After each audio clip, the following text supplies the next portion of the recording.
Okay भाई, तो आज की क्लास स्टार्ट किया जाए। तो हमारा मेंसुरेशन चल रहा था, इसमें जो टॉपिक है क्षेत्रफल। ठीक है, इसके कई सारे क्वेश्चंस करा भी चुके हैं पिछली क्लास में, जिसने ना देखा हो देख ले। चलिए आगे का क्वेश्चन देखते हैं हम लोग। कह रहा है किसी त्रिभुज की भुजाएं क्रमशः 15 सेंटीमीटर, 13 सेंटीमीटर, 14 सेंटीमीटर हैं।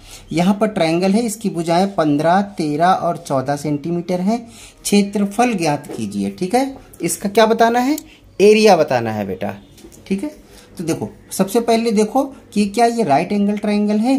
तो राइट एंगल ट्रायंगल क्या कहता है? तो सबसे बड़ी वाली जो भुजा होती है, ये सबसे बड़ी वाली भुजा, ठीक है ना, वो स्क्वायर इज इक्वल टू क्या होता है? इन दोनों के स्क्वायर का होता है। तो थोड़ा सा आइडिया लगा लो, क्या बेटा 15 का स्क्वायर इज इक्वल टू 13 का स्क्वायर प्लस 14 का स्क्वायर है? बिल्कुल नहीं है। ये तो देखने से ऐसे ओरल दिख रहा है। 15 के स्क्वायर करेंगे तो 225, ठीक है। अब 13 का तो 169। अब देखो इतना बचा ही नहीं कि 14 का 196 कहाँ हो रहा है बराबर ये? ठीक है, ये बराबर नहीं है। इसका मतलब ये आपका कौन सा है? विषम बाहु त्रिभुज है। इसमें कभी भी समकोण त्रिभुज नहीं बनेगा, क्योंकि इसकी भुजाएं ऐसी हैं जो पाइथागोरस पर सेट नहीं हो रही है। राइट एंगल ट्रायंगल नहीं बनेगा। अब राइट एंगल ट्रायंगल नहीं बनेगा तो जो हमारा राइट एंगल ट्रायंगल वाला फार्मूला होता था 1/2 बेस इंटू हाइट, तो ये भी नहीं लगेगा इस पर एरिया में। ठीक है ना, क्योंकि अगर ऐसा हो जाता तब तो 1/2 BH लगा देते हम लोग, लेकिन ऐसा तो हो नहीं रहा है। पाइथागोरस तो प्रूव नहीं हो रहा है इसमें, इसलिए इसका एरिया इस तरह से नहीं निकलेगा। इसके लिए एक्स्ट्रा फार्मूला आ जाता है। वो क्या है भाई?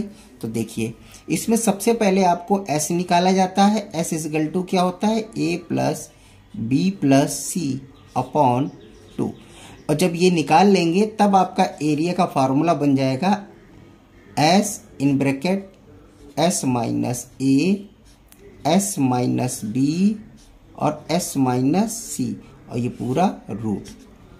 ठीक है, ये इस फार्मूले का इस्तेमाल आप लोग करेंगे जब ऐसा आ जाता है कि जब राइट एंगल ट्रायंगल या पाइथागोरस इसमें प्रूविंग नहीं हो रही। तो ये वाला फार्मूला आपका है, इसको अलग से आप देख लीजिएगा। ठीक है, चलिए शुरू करते हैं पहले। तो यहाँ पर हमारे पास 3 है, कुछ किसी को भी ABC मान सकते हैं, इससे कोई फर्क नहीं पड़ता। तो A बराबर 15 और B बराबर 13, ये ना ABC ऐसे ही मान लेते हैं हम। C बराबर 14। ठीक है, तो S बराबर क्या होगा? A plus B plus C upon 2, यानी इन तीनों को प्लस करना है, अपॉन क्या करना है? 2 करना है हमें। तो निकाल लेते हैं भाई। S इज इक्वल टू क्या हो जाएगा? 15, 13, 14 बटे 2। 15, 13, 14 बटे 2। ठीक है, इन सभी को प्लस कर लेते हैं। तो 5, 3, 8, 4, 12 और ये 30 हो गया, यानी कि 42/2। यानी S की वैल्यू कितनी आ गई बताइए? 21 आ गई। इतना समझ में आ रहा? अब क्या करना है? ये नीचे वाला लगा देना फार्मूला। तो कैसे करना है? अंडर रूट, ठीक है ना, ये area is equal to under root 21। S की जगह क्या आ जाएगा? 21। देखिए यहाँ 21 minus A, 21 minus B, 21 minus C, मतलब ABC ये है। तो घटाते चलें। 21 माइनस 15, आप किसी को भी ABC मान सकते हैं, ठीक, कोई फर्क नहीं पड़ता है। और यहाँ पर 21 माइनस 13, और ये हो जाएगा 21 माइनस 14। ठीक है, अब यहाँ क्या लिखोगे आप? 21 इंटू 21 माइनस 15 करेंगे, कितना आएगा? 6। 15 से 21 होता है ना। और यहाँ पर आ जाएगा 21 माइनस 13, यानी कि 8, 3, 11, 8 इंटू यहाँ पर क्या हो जाएगा? 14, 6, यानी कि 7। ओके, अब इसका रूट निकालना है। इसका रूट निकालने क्या करो? इसका मल्टीप्लाई मत करो, इसके टुकड़े कर दो। आप इसके टुकड़े कर दो, छोटे छोटे टुकड़े कर दो। ठीक है, 21 का टुकड़ा करो, 7 इंटू 3 बनेगा।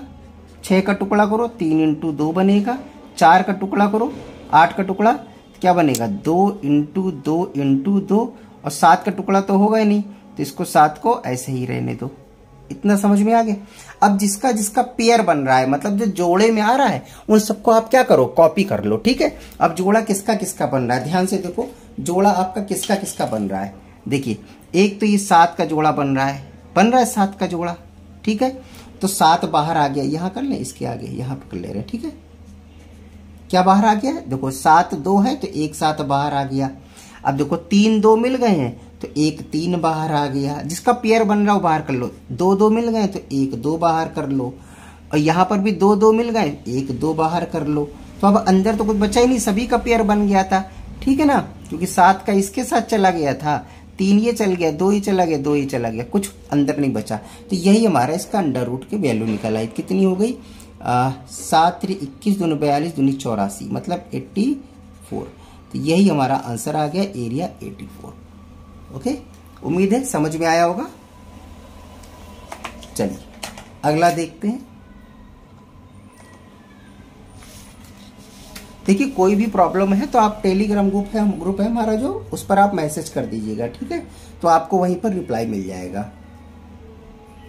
अब इसकी पीडीएफ भी जल्दी ही हम उस पर डाल देंगे। ओके, अगला कह रहा है एक त्रिभुज की एक भुजा, एक त्रिभुज है, ठीक है, ओके, एक त्रिभुज है, उसकी कोई एक भुजा 12 है और इस भुजा से त्रिभुज की ऊंचाई 8 सेंटीमीटर है। भुजा से त्रिभुज की ऊंचाई कितनी 8 सेंटीमीटर है, त्रिभुज का क्षेत्रफल बताना है। तो इसमें अब आप कुछ ज्यादा दिमाग मत लगाइए, एक बता देते हैं एग्जाम्पल के तौर पर कि एक भुजा 12 है और ऐसी भुजा 12 जिससे ऊंचाई, भुजा से ऊंचाई उसकी, तो अगर ये 12 होगी तभी ना इसकी ऊंचाई होगी, ये भुजा से ऊंचाई, ठीक है ना, ये 8 है, ये भुजा होगा, ये 8। अब भुजा इसको मान लोगे तो इसकी ऊंचाई कहाँ लेके जाओगे, और इसकी भुजा मान लोगे तो इससे ऊंचाई कहाँ लेके जाओगे, ठीक है, तो इससे ऊंचाई ये वाली हो जाएगी, ये ऊंचाई नहीं होगी, ये बेस हो जाएगा, इसलिए आपको नीचे ही माननी पड़ेगी ये वाली भुजा, ठीक। तो ये हमारा बन गया, इसका एरिया बताना है, इसमें वही लगा दो जो हमारा पुराना है, क्या होता है, एरिया इज इक्वल टू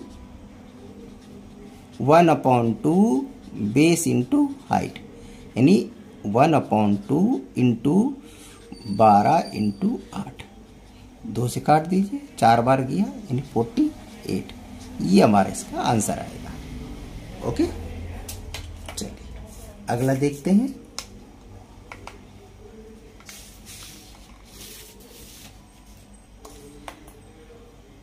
क्या कह रहा है इसमें भाई, कह रहा है 12 सेंटीमीटर, 18 सेंटीमीटर, 26 सेंटीमीटर भुजा वाले त्रिभुज की तीनों भुजाओं की मध्य बिंदु, अब देखिए यहां पर कुछ नया आ गया, तीनों भुजाओं के मध्य बिंदु को मिलाया गया, इससे ठीक बीच में बने त्रिभुज का क्षेत्रफल बताना है, ठीक बीच में बने त्रिभुज का क्षेत्रफल। तो पहले कहे कैसा रहा, पहले ट्रायंगल देखो, ट्रायंगल कुछ इस तरह का कह रहा है ये कि एक ट्रायंगल है हमारे पास, ठीक है, जिसकी भुजाएं हैं 12 18 26। अब ये मत देखो दिमाग लगाओ कि सर आपने बराबर बना दी कम ज्यादा, अरे भैया आप कोई नाप के तो बना नहीं रहे, वैल्यू तो रख रहे हैं ना यहाँ पर, ठीक है। तो एक 12 कोई भी मान सकते हो, 12 18 26, आप इसको 12 18 26 को 12 18 26 कुछ भी मान लो, इससे फर्क नहीं पड़ेगा। ओके, कह रहा है इनके तीनों भुजाओं के मध्य बिंदु यानी कि बीच का, तो इसका बीच का हम ये मान लेते हैं, थोड़ा सा अलग कलर से कर लेते हैं, इसके बीच का हिस्सा ये मान लेते हैं, इसके बीच का हिस्सा ये हो गया, इसके बीच का हिस्सा ये हो गया, ठीक है। मध्य बिंदु को मिला दो, तो ये ऐसे करके मिला दो, आप ऐसे करके इसको मिला दीजिए, ठीक है। इसको जब हमने मिला दिया तो कह रहा था मिलान इसके ठीक बीच में बने त्रिभुज का क्षेत्रफल। अब इसका जो मिलाया है ना, आपको इसका क्षेत्रफल बताना है इस वाले एरिया का। तो आपको ये दिख रहा है कि देखिए बराबर से 1 2 3 4 हिस्से में बट गया, जिसमें से बीच वाला हिस्सा पूछ रहा है, यानी चौथाई हिस्सा पूछ रहा है, 1/4 की वैल्यू समझ में आ रही। लाल वाला क्या है, 1/4 ही तो है, देखो 1 2 3 और ये चौथाई हिस्सा है, 1/4 वैल्यू है। ओके, तो चलिए शुरू करते हैं। तो इसमें भी आप देख लीजिए क्या पाइथागोरस लग रहा है क्या, चलो करके देख लेते हैं। पाइथागोरस लग जाएगा तो और इजी हो जाएगा। जैसे कि सबसे बड़ी वाली भुजा का स्क्वायर करो इजगल टू छोटी वाली भुजाओं के स्क्वायर के बराबर होना चाहिए, ठीक है। अब आप इसको देख लीजिएगा, 6 6 36 2 2 4 64 64 4, देखो इकाई का अंक से देख लो, 6 6 36, इसका 6 बनेगा, इसका 4 बनेगा और इसका 88 64 4 बनेगा, 4 4 8 बन जाएगा। यहाँ 6 आ रहा था, मतलब इसका पाइथागोरस नहीं लगेगा, ठीक है ना। इसमें भी पाइथागोरस नहीं लगेगा हमारा। इसमें भी हमें क्या करना पड़ेगा, वही एस वाला फार्मूला जो अभी हमने आपको बताया था वही लगेगा। क्या था फार्मूला, एक बार फिर से लिख देते हैं, इससे आपको याद रहेगा। S is equal to A plus B plus C upon 2। पहले तो इसकी वैल्यू निकालेंगे, और फिर एरिया का फार्मूला लग जाएगा अंडर रूट में S in bracket S minus A, फिर एस माइनस बी और एस माइनस सी। ठीक है, चलो रख लेते हैं अब। तो अब हम डायरेक्ट करते चल रहे हैं, आप लोग भी करते चलिएगा। जैसे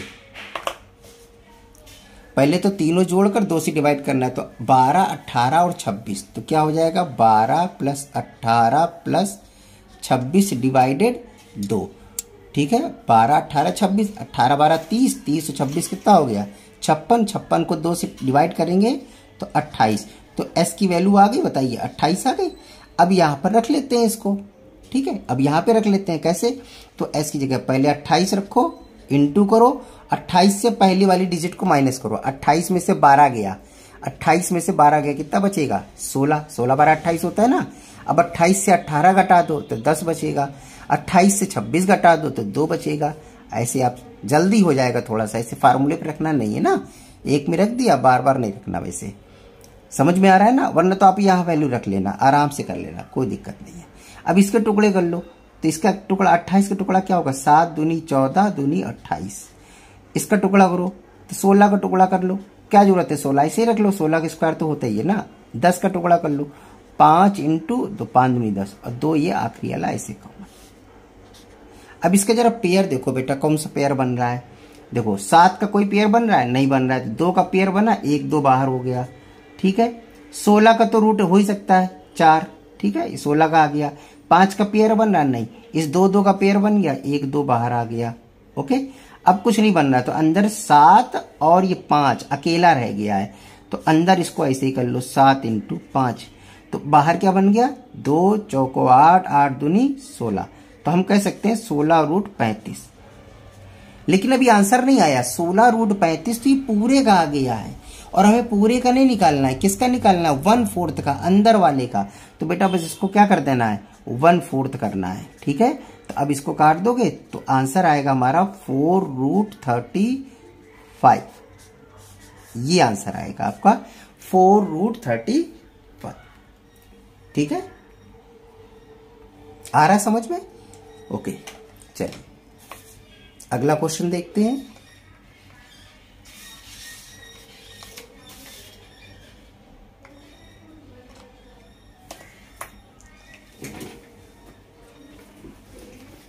कह रहा है किसी समबाहु त्रिभुज की भुजा 8 है। समबाहु त्रिभुज की भुजा कितनी है, यहाँ समबाहु है, त्रिभुज भुजा 8 है, क्षेत्रफल बताना है। तो भैया समबाहु त्रिभुज का क्षेत्रफल का फार्मूला क्या था, हमने बताया था आपको √3/4 भुजा स्क्वायर, ये था।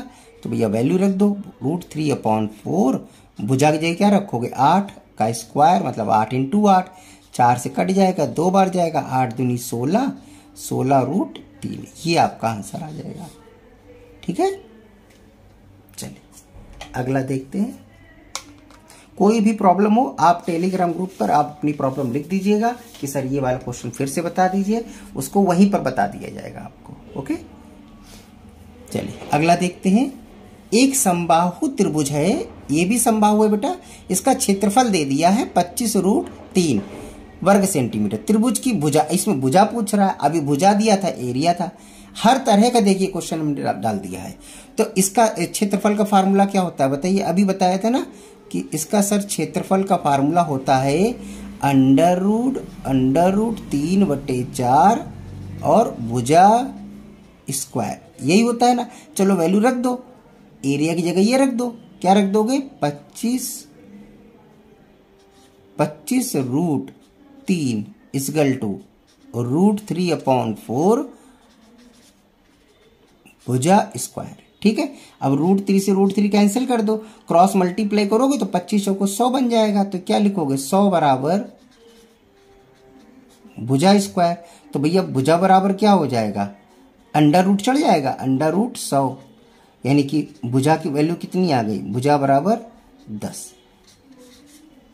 भुजा बराबर कितनी आ गई इसकी 10 आ गई। ठीक है, चलिए अगला क्वेश्चन देखते हैं।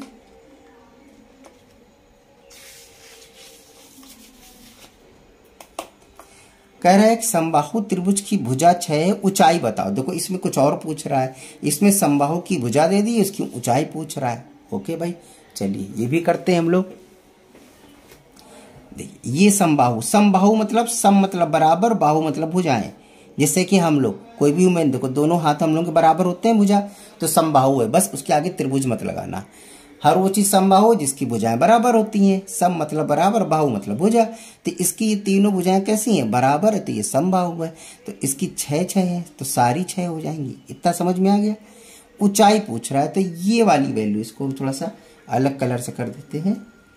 ये वाली वैल्यू पूछ रहा है, ये वाली वैल्यू, ये वाली वैल्यू पूछ रहा है। ठीक है, तो जैसे ही डंडा आप करेंगे ना, इसको लंब खींचेंगे परपेंडिकुलर, तो ये 3 में बढ़ जाएगा। कितने में बढ़ जाएगा? 3 में। जो भी यहाँ वैल्यू होगी इसकी आधी आधी हो जाती है। ओके, तो अच्छा, एक समबाहु त्रिभुज का तरीका ये होगा। अच्छा बताइए, समबाहु त्रिभुज के सारे कोणों का मान अलग अलग कितना होता है? 60-60 होता है। हमने बताया था आपको, समबाहु त्रिभुज होता है तो उसके कोण तीनों बराबर होते हैं, 60-60-60। ये भी हम पहली क्लास में बता चुके हैं। तो भैया ये 60 था, ये 60 था, ये भी 60 था, लेकिन 20 से किया तो अब क्या बच गया? यहाँ 30-30 नहीं बच गया है, ये 30-30 हो गया। तो जरा इसको हम अलग काट के कर लेते हैं। ये वाला हिस्सा हमने काट के अलग कर दे रहे हैं। ठीक, जिसमें ये 30 है, ये 60 है और ये 90 है। भाई लंब डालेंगे तो ये 90 ही बनेगा ना। ठीक है, ये 90। अब इसमें वैल्यू क्या पता है हमें? ये 6 पता है सर, और ये जब 6 थी और लंब डाला तो ये 3 हो गई, मतलब ये 3 है। अब इसकी वैल्यू निकालनी केवल। हमने क्या बताया था बताइए? 2 नियम बताए थे इसमें, 30-60-90 वाला नियम बताया था और 45-45-90 वाला बताया था। तो पहले हम नियम को एक बार आपको रिवीजन करा देते हैं। जैसे 45 और 90 का नियम क्या बताया था? 1/√2 ये बताया था। अच्छा, इसी में हमने आपको बताया था कि 30-60-90 का नियम क्या बताया था कि 1/√3, सबसे छोटी वाली के सामने 1, उससे बड़ी वाली के सामने √3 और सबसे बड़ी के सामने 2, 1/√3 ये बताया था। या ये कह लो 1/1√3, ऐसे लिख दो 1/√3, क्या फर्क पड़ता है, तब भी वही बात है। तो यहां देखो कि 30 के सामने वाली वैल्यू 3 है, ठीक है ना। 90 के सामने वाली 2 है, देखो 30 के सामने 1, इसका डबल है, तो 1/√3, तो यही हो रहा है 3। तो यहां पर क्या हो जाएगा? 3√3। सिंपल आ गया। तो ये हमारा आंसर आ गया क्या? 3√3। अगर आपको ऐसे नहीं समझ में आ रहा है तो फिर आप पाइथागोरस लगाइए। कैसे करेंगे आप?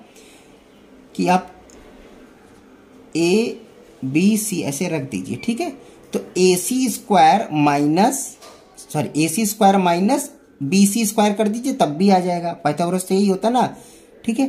तो क्या कर सकते हैं हम लोग? AC स्क्वायर माइनस ये, ठीक है, BC स्क्वायर इजगल टू क्या आ जाएगा? अंडर रूट कर लो इसको, ठीक है। तो इसका आ जाएगा AB की वैल्यू। तो यहां से कर लो। तो 6 का स्क्वायर माइनस 3 का स्क्वायर अंडर रूट 6 का कितना हो गया? 36 माइनस 3 का हो गया 9। तो अंडर रूट में क्या बचेगा आप क्या?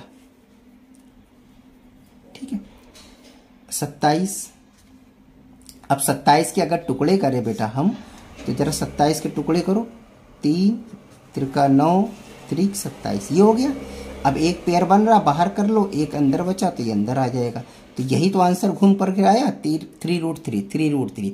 ऐसे डायरेक्ट आ जा रहा था 1/2√3। अगर आपको याद है तो डायरेक्ट आप कर सकते हैं, ठीक है ना। ओके, चलिए मिलते हैं हम लोग अगली क्लास में इसी के आगे से।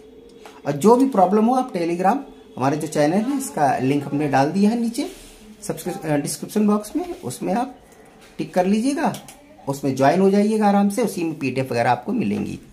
ओके।